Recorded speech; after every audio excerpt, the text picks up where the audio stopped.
Let's discuss assumable loans. They offer a promising solution to combat the current interest rates. However, amidst the excitement, some key points often go unmentioned. So first, what's an assumable loan? An assumable mortgage is when a buyer takes over their seller's existing mortgage and transfers the loan terms, including rate, remaining balance, and repayment schedule to the buyer. However, to take advantage of this, the buyer will need to qualify with the current lender to assume the mortgage. The lender will require a credit check, among other required documentation, to ensure that the buyer can afford the payments and qualify for the loan. Assuming the seller's existing loan is a longer process than a typical purchase.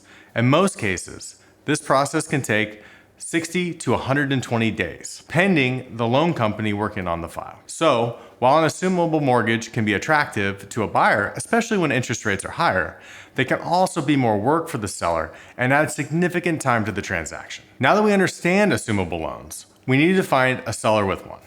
This means the loan must be an FHA or VA loan, not a conventional loan. Typically, 60 to 70% of home buyers in the US use conventional financing for their home purchase, which already rules out over 50% of the homes that qualify. But we got this. We found a seller with an FHA loan, and the current mortgage rate is 3.2%. This is for an example. Fantastic news, but there are still significant hurdles to overcome. Let's say the seller is asking for $600,000 for this property, and their current loan balance is $350,000. This leaves a $250,000 gap the buyer must fill. That is almost a 40% down payment. But let's keep going and say you have roughly $250,000 liquid and you're ready to make it happen. Time out. It's important to note that historically, first-time homebuyers often put down between 3% and 20% of the purchase price.